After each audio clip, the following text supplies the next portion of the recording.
Hello, everybody. This is Dr. Kemi Olunloyo. It is Friday afternoon, the 16th of May, 2025. I want to personally thank everybody for what you're doing for me. I'm still getting a lot of rest and trying my best.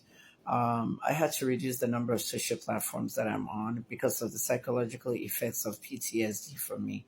I had to close my Meta accounts until further notice. I said I'll be coming back next year on Instagram and Facebook. I even closed my blog, the new blog I started, Global Blog Cafe. My mental health is very raw, but I'm trying my best. First, I want to say thank you to everybody that donated, that crowdfunded my hospital bill. I thank you all. I'm still like about 50%. If you look on the pin post, you'll see a post I made. I'm still around 50%. I have a few left.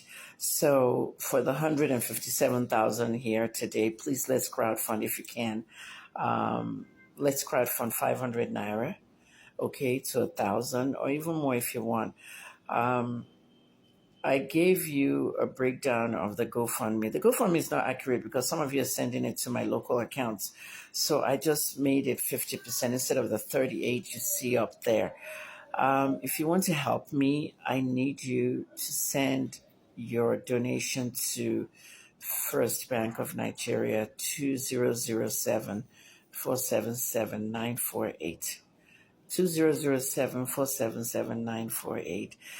Those of you in America, thank you so much. My Zelle is kemitalksmedia at yahoo.com. kemitalksmedia at yahoo.com. And paypal.me/Olukemi Olunloyo. paypal.me/Olukemi Olunloyo. And then the GoFundMe is still there. If you want to use gofundme.com/KemiPTSD. And finally, my Wema account, which I never know the account number offhand. It's on that pin post. So I really appreciate you. We're almost at the goal. I go to talk therapy twice a week. Talk therapy is like the way you treat post-traumatic stress disorder. You can't treat it with a drug. Unless you have sleeping problems, then you take an anxiety medicine at night, which I do, but not every night.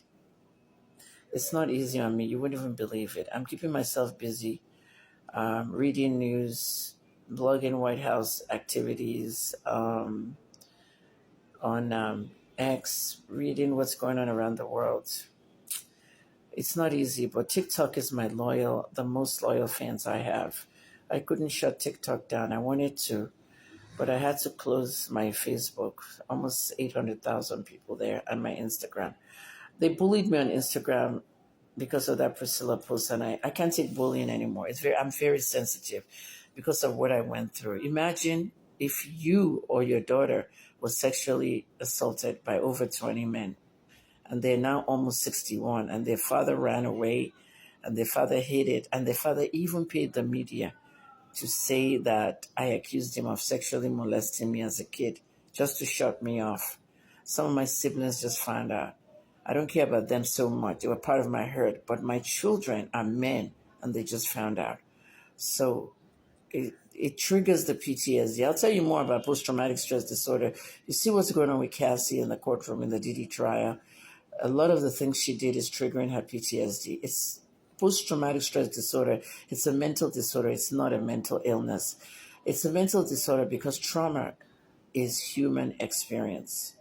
You know, imagine being tossed in the air naked, surfed in the air by a lot of men in the riots, and everybody put their hands in my private part. And I was bleeding between my legs. I was hurt. I was screaming. I was bleeding. I was in pain. All this happened to me. And I want you to know this is why I don't have a lot of feminine features.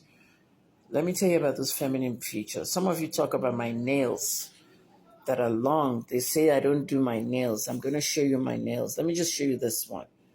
You see my last nail here? You see how long it is? Okay.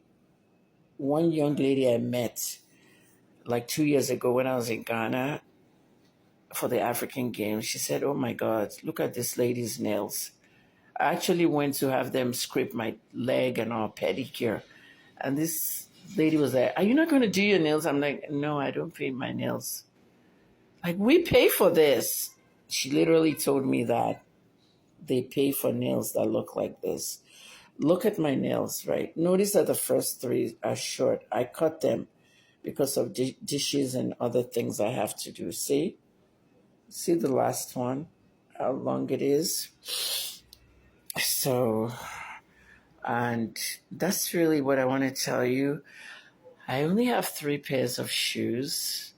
I don't buy shoes. I don't have affinity for shoes. I have only 3 pairs of shoes and slippers. I don't buy bags. I don't have affinity for bags. You know the luxury items? People have bags, Marc Jacobs, this one, Birkin. I don't have an affinity for luxury goods for women. And many of the feminine things I should have done, I never did them. I didn't used to do my eyebrows at all. Okay, this filter is the one doing it for me. It's a light filter, but even if I wear makeup, I still look good. But I didn't used to do, you know that thing they call eyelashes? I don't do it. I've only done it twice in my life, twice. Tony Lawani dressed me for my 55th birthday and my 57th. That's the only time they've put fake eyelashes on me. There are many things I don't do, and I have no affection. Yeah. I dated 2 guys, and I had 3 children with the 2 guys, and they always wonder why I don't like kissing. I don't like kissing. Like the people I dated and I had my children, my baby daddies, they don't know why I hate kissing. I don't. Now, when you're going to have sex, there's something called foreplay. Some men will kiss and they'll put their hands in your pussy. It's called fingering. So I don't like that. I can't have a man finger me, because that's what was done to me by over 20 men when I was 13. They broke my hymen, the thin barrier that causes girls to bleed when they have sex for the first time. Basically, I was this virgin by the hands of total strangers, touts, over 20. I counted 20, but it was over 20. So I've told my story. I've been bold to tell it. I've been wanting to tell it all my life, but my father shut me down by lying that I was always accusing him of sexually molesting me. Some of you have read the story online that Kemi Lunoya had sex with her father raped her. Some of you say she lied that her father, that you lied on your father. These stories were never true. He paid the premium times. The premium times. He paid them to say these things. I couldn't sue them because he wrote that letter. So at the end of the day, Nicholas Ibekwe, wherever you are, you continue to suffer the rest of your life. That's the investigative journalist that wrote that story.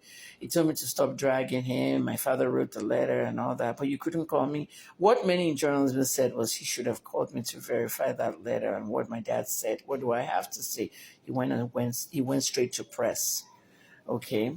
So at the end of the day, people, this is what I went through, among other things. You've seen other things my family has done to me. My dad didn't attend my graduation. 3 times he had the chance. Pharmacy, journalism, PR, never came to America. When my face burned, he never came to the hospital in America. My father never did anything. He ran away. Some people are saying flight or fight reaction. My brother was also in the car, 8 years old. His brain was half busted open. He ran away from his own children. And you want me to be condolent. That's why I told you guys, don't send me any nonsense condolence. I haven't seen my father since 2018. December, and I haven't spoken to him since I left Ibadan 2019. I was in Ibadan for 11 years. I was in Nigeria for 11 years, Ibadan 7 years.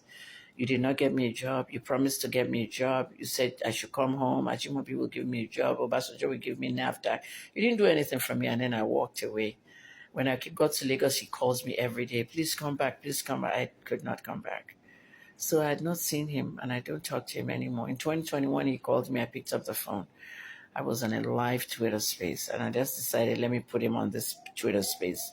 I put it on speaker and said, Daddy, there's 367,000 people listening to you. Now, could you tell them that I went to America myself, and you didn't send me there or pay my tuition, and I paid my own way, and a scholarship to pharmacy school, and I paid my journalism and PR school. That's where he confirmed that to Nigerians. And then he said I could never be president of Nigeria because I'm too transparent. The show was interesting. I'll look for it. So don't forget to donate to help me, okay? Thank